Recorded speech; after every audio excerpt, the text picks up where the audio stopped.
Khalil Rountree would have won that fight. Raquel Pennington and Juliana Peña proved why this division is dying without the Lioness. And finally, Mario Batista has pushed himself into title contention. Okay, first off, I just want to start with a fight that I never even remember was on this card, so I didn't really have it in my predictions. But I forgot that Wonderboy Thompson was fighting Yoquan, I can't remember how to pronounce his name, but Buckley. And honestly, it was a hard watch. I'm a very big Wonderboy fan. He's actually one of the only UFC fighters whose YouTube channel I regularly watch. And watching him get knocked out really hurt, especially considering that he's such a nice person, like a genuinely nice person. And it's like almost at the end of an era. Like, I think he's on a 2-fight or 3-fight losing streak now. And this was just brutal. So I'm hoping that he can bounce back in the next fight. But for Yoquan Buckley, honestly, props to him. That was an insane performance, and his call out of Usman at the end kind of makes sense. And honestly, I would love to see it, but let me know if you guys would also love to see it, or I'm just on this hype now because of this knockout.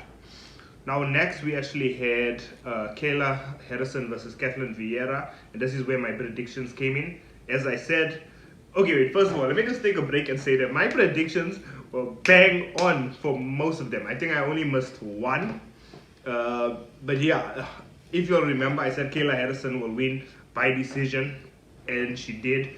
But I won't lie, she didn't look that dominant. Her takedowns weren't as great. Kathleen Vieira did pretty well at defending, honestly, but she did get the win, and obviously I do believe that does push her into title contention. As I said before, I do think she's gonna win the title and hopefully verse the Lioness when she comes back, because she did say she'll come back for Kayla Harrison. So this fight won the best, but I'm just happy that Kayla won. So that's one correct prediction that I had.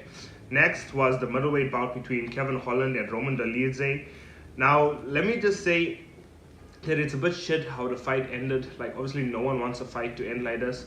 Basically, Kevin Holland busted his rib, so he is team threw in the towel, which obviously was the right decision. Protect your fighter, you know. I mean, yes, wins and losses are important, but you got to protect your fighter. I did think that Kevin Holland was going to win by decision. I thought that he'll have his way with Roman Dolidze just because of the age difference, and also I feel like his wrestling is great, but obviously that's not what happened. So Kevin Holland, I hope you recover soon and wish you the best. Roman Dolidze, it's a good win for you. I'm actually really excited to see more now, to see who he should fight next. Let me know who you all think he should fight next.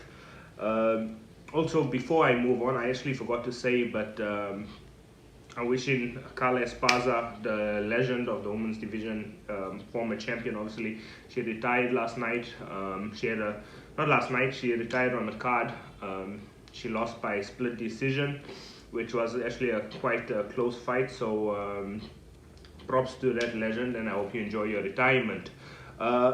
Next up, we have the bantamweight bout between Mario Batista and Jose Aldo. Another one that I got right. I did say Jose Aldo's age will show in this fight. I did say it'll be a bit slower. And honestly, if you watch the fight, you can tell he still seemed to have that power, but the speed just wasn't there. And Mario Batista really dealt with it well. Obviously, he did deserve the win. Personally, I thought it would have been a unanimous decision, not a split decision. Let me know what you think about that. But as I said, he's now honestly in title contention. I would love to see him first in Corey Sandhagen, maybe. That would be a really interesting fight. Or maybe he versus Figi next.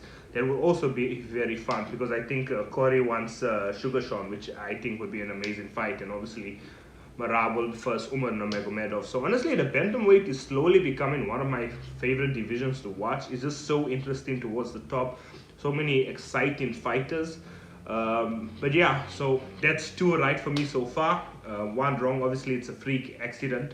So I'm just going to count it as that one doesn't count. So I got 2 right so far. And the next one, I want to punch myself in the face, right? So it was the Women's Bantamweight Championship, the co-main event, the snooze fest, as I said, which, to be fair, that's a right prediction. This fight was boring as shit. But Raquel Pennington versus Juliana Peña. So here's the thing. In my last video, if you guys watched it, I said that initially I said that Juliana Peña will win. I just think she's the better fighter, more all-rounded. But I changed my mind. I changed my mind halfway through the video because I went to see when last Peña fought, and it was 2 years ago. And I thought the 2-year layoff would have been too much, but she got it done. Personally, I do think that this fight could have went to a draw. I don't think either fighter really dominated or showed that they should be champion. I can see the argument for Pennington should have retained. I wouldn't have been mad with it. There would have been one more right for me. But yeah, Juliana Peña, and now I think she's going to verse Kayla Harrison, which I think is going to be a very fun fight.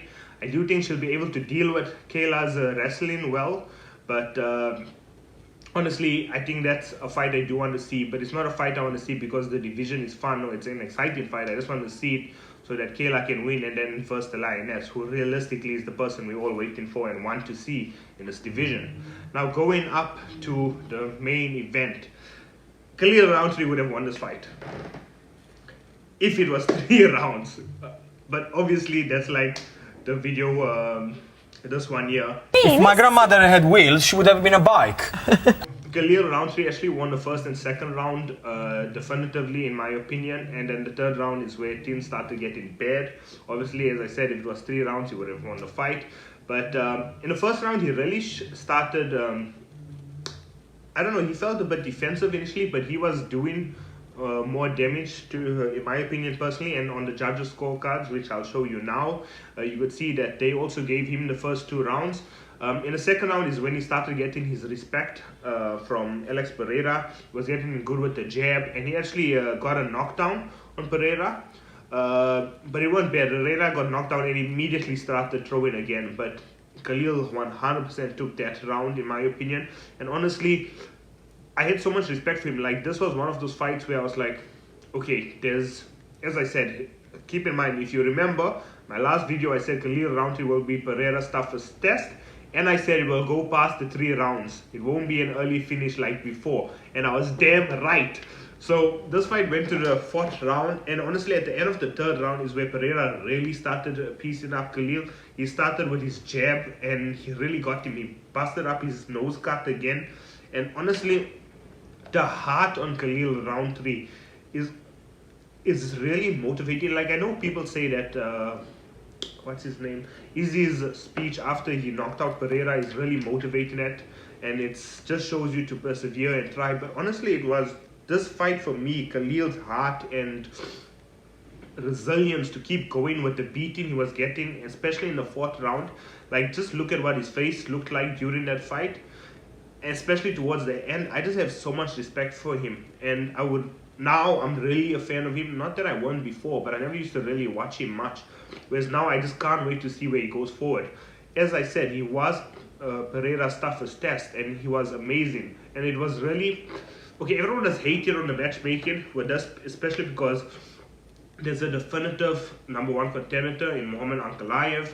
So no one understood why this fight was happening. But in terms of entertainment, this fight was brilliant. In the 4th round, Pereira just pieced him up. And yes, it weren't his usual knockout, clean finish, dead. But it was honestly more brutal. If you watch the ending of the fight, it was almost hard to watch. And you almost felt sorry for Khalil. But props to Khalil. You are truly a warrior, and I have so much respect for you. And honestly, is motivating to me. But Powhatan, he is the king. I told you, he is the king. He is the UFC, the face of the UFC, the UFC's biggest star. He is the UFC's superhero, especially because he was fighting with a sore throat. I think he had like almost a flu. There was antibiotics for that. He had visa problems. He re-injured his toe before this fight. So hopefully he takes a good break. For him, a good break is probably 4 months, but hopefully it takes like 6 months off. Maybe fights Muhammad Ankalaev. I don't know if he will. Because on his Instagram, he actually hinted at fighting Tom Aspinall. I don't see that fight going well, but I'll make a video on that later. Anyways, I hope you enjoyed it. I'll catch you in the next one.